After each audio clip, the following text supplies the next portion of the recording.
Nitwa Soka Socrate. Nitwa Sibomana Aimable, umunyita senior ariko nije bubaha cyane kuko giye twakoze hari ibyo tutari tuzi, iyo mbabona ndabatinya cyane, ndabubaha kuko hari ibyo mbona mu ndusha, nakoreye radio Minembwe mu gihe kigoye hantu habi, ariko kuri ubu umutura gusanzwe hano, bivuga ko nubwo nabatangiye mbere ariko namwe mwaje gutora ibindi bikomeye. Obedi ni umuntu ukomeye mu buzima bwanje kuko sinanje nyine. Obedi niwe chef de groupement twari dufite mu bwoko bwacu bw'abanyamurenge, ariko bitavuga ko ari we wari ubukwiriye gusa wenyine, ahubwo hari abari babukwiriye mbere yiwe batigeze babubona. Ariko Obedi nzi nk'umuntu winjiye arasesera cyane, agera aho bakuru be batabashe kugera, bituma asingira iriya groupement. Yaragiye kuriganwa kimwe n'abandi bose. Obedi mufata nk'intwari y'ubwoko, mufata nk'intwari y'igihugu cya Kongo muri rusange. Mbere kuri Kayira, ubwami bwa Kayira bwo buranditse, buri mu bitabo, Belgique wabihasanga. Sibwo sagaseseshwa rumuri burazwi, gusa Kayira atwaye igihe kitari ikinyandiko, ntiyarazi karatasi, ntiyarazi na nyuma yaho ntivyashizwe mu imbaraga bitewe nuko nyine abantu bari bakiri muri ico gihe.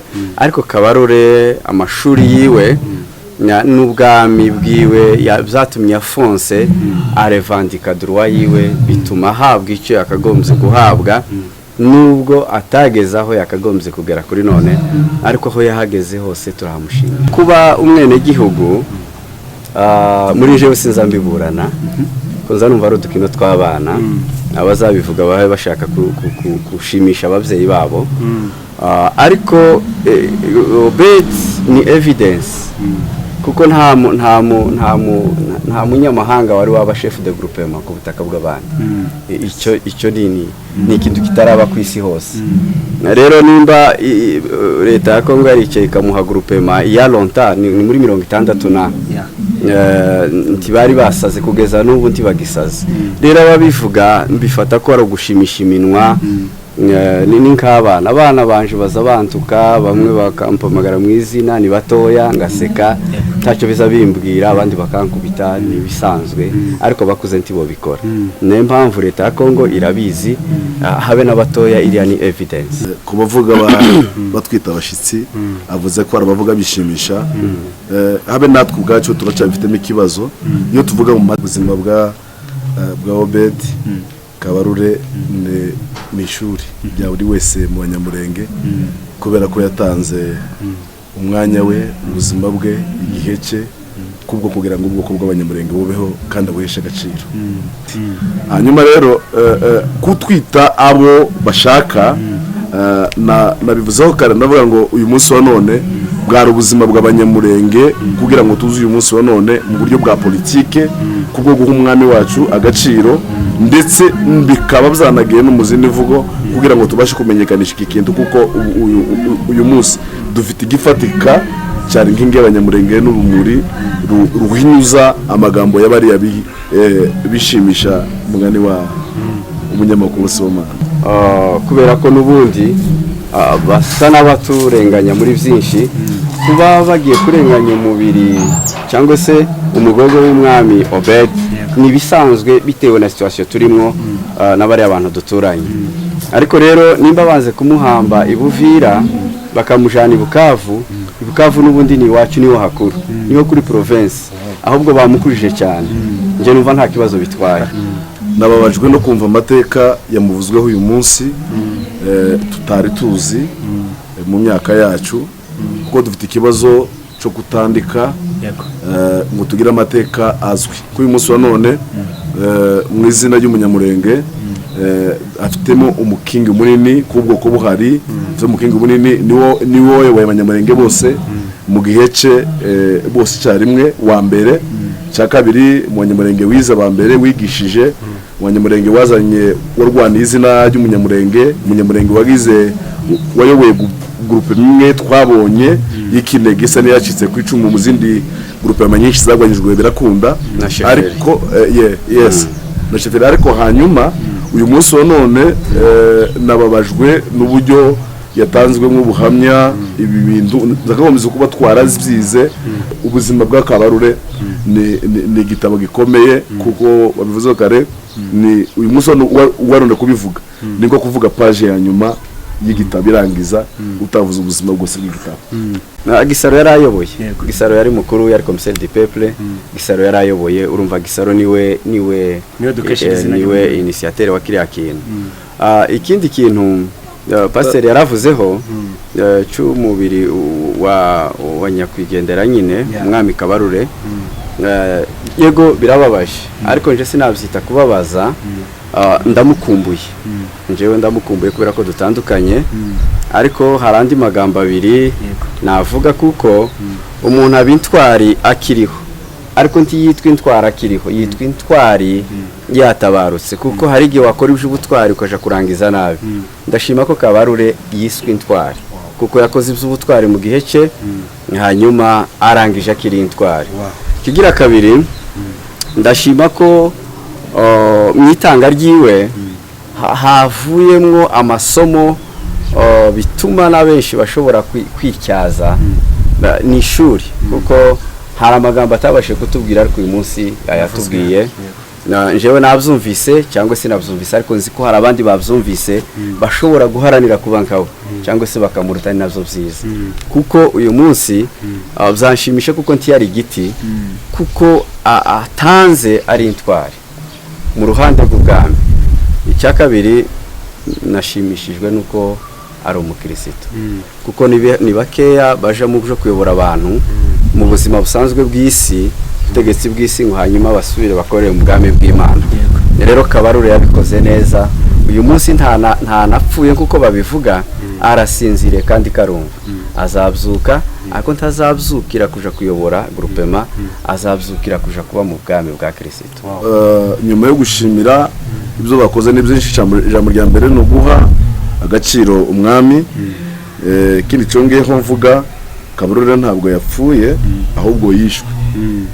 Urugamba Kabarure yarwanye kuva akiri umusore rwo kugwanira kubaho k'umunyamurenge nirwo rwamuhitanye kuko Kabarure inzego zose yagezamwe arwanira ubwoko ntabwo yarwaniraga groupement yavuye mu mirimo y'amaboko ye yo gukorera ubwoko, kuba maso h'ubwoko niko kwatumye abona groupement. Ariko uyu munsi wa none apfuye yishwe n'abakongomani bagenzi bacu batwanga batemera ko tuba muri Kongo, twarisanze muri Kongo kingena nabo bayisanzemwo, ariko kubw'imitima yo kutamenya Imana no kutamenya igihugu no kutamenya agaciro k'umuntu nibo bamwisha. Nyuma kubwo gutegura uyu munsi ndashima rwose, gusa nubwo hari bitagenda neza twanunenga byinshi kubera ko babaro ubwoko bwacu buri mu rugendo rwo kuva mu isi yahashize tuja mu isi iriho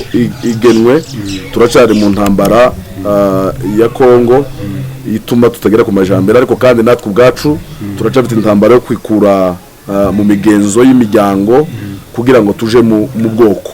Ko uyu munsi Kabarure hari abamurebera mu nzu y'abasinzira yavukagamo ndetse abandi bakamushyira mwabo mu nzu kugeza uyu munsi wanondekiriyo wabonye umwanya dufashe mwabo mu nzu barimo bavuga. Ni ukuvuga ngo abantu yatwaye bavuze ni bakeya ahubwo havuze abantu yavutsemo. Iyo umuntu ageze ameze nk'angana na n'umwami hakura rwego arariho tiyakagombye kuba akiri uwo mu nzu imwe kuko n'umwami w'abanyamurenge. Ikindi nibyo twanenze mu mitegurire, umwami ntabwo turamenya gutandukanya politike n'ubuzima bw'agakiza n'ubuzima bw'umuco. Twaje kwibuka umwami Kabarure mu buryo bwa politike nk'umwami waturwanira ishaka, nk'umwami watuyoboye, hanyuma no kugira ngo akomeze kutubera ikimenyetso cy'amateka y'ibyahise. Ariko tugeze hano wereye ku mugogo we mugeyi winjira, twasanze bisa nkaho byateguwe nk'igiterane, yinjiye harimo igisirimba c'imbaraga nyinshi. Abantu igisirimba ni cyiza kandi turagikunda kandi tuzogikunda tuzanakibuzana, ariko hari ikintu cimira amarangamutima yo gutekereza kuzaga ubwoko dufite, ahubwo tuzamura amarangamutima yo kugira ngo twumve ko ibintu byose biba mu buzima bw'Imana hanyuma rero mbonera no gusaba ubuzima bw'ubwoko buri hanze y'ubuzima bw'ubukristo, kandi gukunda ubwoko no gukunda Imana ntaho birwaniye. Ni ukuvuga ngo ikintu cyose nitugifata tukagishyira mu buzima bw'agakiza tuzopfa ubwoko ntacyo tugezeho. Kandi rero kutagira ku bwoko kubera agakiza Imana yatwita nk'injiji, kuko Bibiliya ivuga ngo abantu banje bapfuye bazize ukutamenya.